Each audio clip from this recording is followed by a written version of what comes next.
बिस्मिल्लाहिर्रहमानिर्रहीम और अस्सलाम वालेकुम। अब हम करने लगे हैं Euler Cauchy ODE with variable coefficients. ये मैंने दो इक्वेशंस लिखी हैं जो कि यूलर कॉशी ओडीई मेथड से होनी है। पहली बात, इनमें चेक करो क्या क्या सेम है। दो, एक तो चीज़ आ रही है कि नेचुरल लॉग ऑफ एक्स आ रहा है, नेचुरल लॉग ऑफ एक्स हो गया। उसके अलावा अगर वाई डबल प्राइम है तो उसके साथ एक्स स्क्वेयर आ रहा है, वाई सिंगल प्राइम है तो उसके साथ एक्स आ रहा है, और अगर वाई ट्रिपल प्राइम है तो एक्स क्यूब, वाई स्क्वेयर तो वाई डबल प्राइम, और अगर वाई सिंगल प्राइम है तो उसके साथ एक्स है।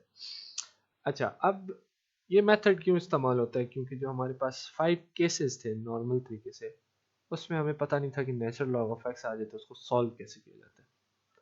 तो ये जो हमारा भाईजान यूलर है ना, इसने ये मेथड प्रपोज किया है।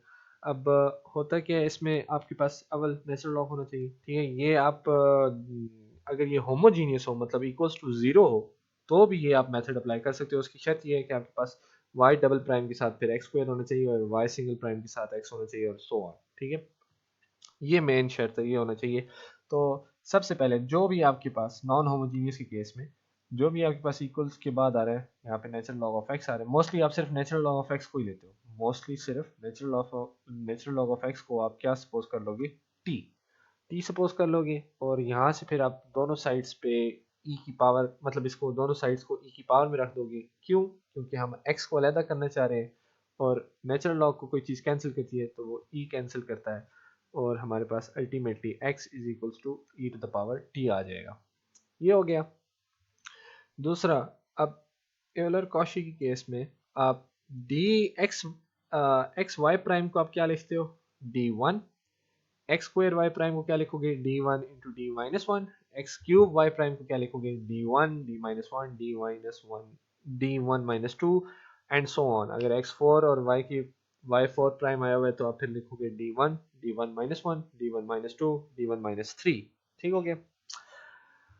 अब अगर किसी को इनकी डेरिवेशन चाहिए तो वो बाद में मुझसे पूछ ले, ठीक है, डेरिवेशन मिल जाएगी, लेकिन पेपर के पॉइंट ऑफ व्यू से आपने डायरेक्ट इसको यूं ही लिख देना। अब ये मेन इक्वेशन थी, ये मैं पहली वाली इक्वेशन ही सॉल्व कर रहा हूँ, ये मेन इक्वेशन थी। अब इसको मैं यूलर कॉशी के ऑपरेटर मेथड से करूँगा। एक्स स्क्वेयर और वाई डबल प्राइम को मैं क्या लिख रहा हूँ? D one into Y. X Y prime को मैं क्या लिख रहा हूँ? डी1 वाई, और simple Y as it is आ गया। ठीक हो गया। सेम तरीके से y कॉमन लिया, नेचुरल लॉग ऑफ x को मैंने t में कन्वर्ट कर दिया, और अब जब मैंने y कॉमन ले लिया तो मेरे पास ये चीज़ बन गई है। ये गौर से देखो, क्या ये हमें उन 5 केसेस की तरह ही नहीं लग रहे जो हमने पढ़े थे नॉन होमोजीनियस के 5 केसेस? हमारे पास एक इज इक्वल के बाद हमारे पास कोई x का फंक्शन आ जाता था, यहाँ पे वो t का फंक्शन है, और हमारे पास उसी तरह एक d की फॉर्म में आ जाती थी इक्वेशन, और y ये मैंने नीचे लिखा भी हुआ है कि ये d की तरह बन जाएगी और ये हमारे पास कोई फंक्शन ऑफ x बन जाएगा। सेम उसी तरीके से इसका yc और yp निकाल लो। ठीक हो गया। ये मेन इक्वेशन है, इसका yc आप निकालो। yc कैसे निकालते थे? इस चीज़ को इक्वल्स टू जीरो पुट करके वहां से हमारे पास रूट्स आए, रूट्स हमारे पास रिपीटेड रूट्स थे, तो रिपीटेड रूट्स का क्या फॉर्मूला होता है कि c1 plus c2 t e to the power t। यहाँ पे हमारे पास x नहीं लगेगा, यहाँ पे हम t की फॉर्म में कर रहे हैं तो इस वजह से t लगेगा। अब yp के लिए हमारे पास फिर से मेन इक्वेशन लिखी मैंने, और पूरी चीज़ इस तरफ y से मल्टीप्लाई हो रही थी, इधर आके डिवाइड हो जाएगी। ये हो गया।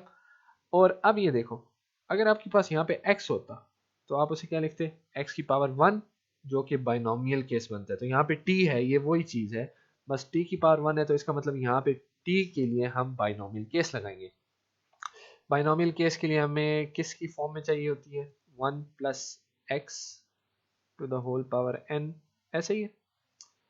अब हमारे अगर इसको गौर से देखो, हमारे पास इसमें 1 प्लस तो है ही है, ठीक है, तो वो 1 प्लस मैंने साइड पे लिख लिया, बाकी पूरी चीज़ मेरे लिए x बन जाएगी d1² - 2d1। ठीक हो गया। अब मैं इसको जब ऊपर लेके जाऊंगा तो इसकी पावर -1 हो जाएगी, और इस पूरी चीज़ के ऊपर मैं बाइनोमियल सीरीज लगाऊंगा।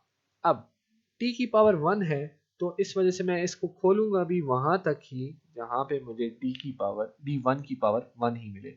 इस वजह से मैंने इसको 1 प्लस एन एक्स तक खोला है। क्यों? अगर मैं 1 प्लस एन एक्स है, उसे अगली टर्म में एक्स स्क्वेयर आ जाएगा, एक्स स्क्वेयर वाली टर्म हमें नहीं चाहिए, इस वजह से सिर्फ इसको एक्स तक खोला है। 1 पावर हमारे पास थी -1 और उसको मैंने मल्टीप्लाई किया d1 स्क्वायर माइनस 2d1 के साथ।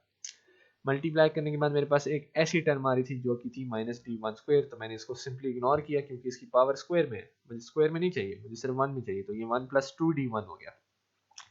इस चीज को पकड़ के मैंने वापस अपने मेन इक्वेशन में डाला तो मेरे पास आ गई yp 1 प्लस 2d1 t को मैंने अंदर मल्टीप्लाई किया तो मेरे पास आ गया t प्लस 2d1 अब जो t है और d1 है ये सेम वर्क कर रहे हैं। किस तरह? अगर मैं dx कहूँ, d का मतलब है डेरिवेटिव और x का डेरिवेटिव क्या होता है 1, इसी तरह d1t है तो d1 भी डेरिवेटिव ही है किस चीज का, t का, तो वो क्या मिलेगा 1।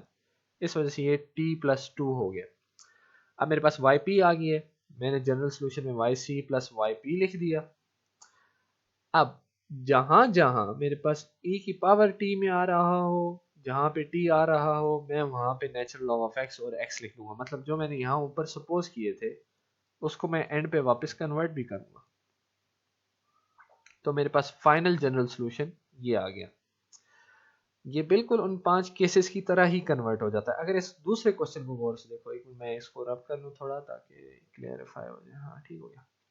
अब अगर इस हम दूसरे क्वेश्चन को देखें, 65 cause natural log of x को मैं क्या लिखूंगा t, तो ये मेरे पास क्या हो जाएगा cos t, ये हमारे पास सेकेंड केस बन जाएगा cos t, 65 cos t।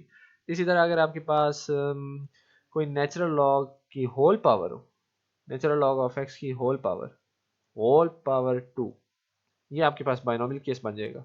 ठीक है, हम इन इक्वेशन यूलर कॉशी में होता ही है कि हम इस तरह की इक्वेशन को उन 5 केसेस में से कोई एक केस बनाएं। ठीक है, तो आई होप आप लोगों को समझ आ गई होगी। फिर मिलते हैं इंशाल्लाह। अल्लाह हाफिज।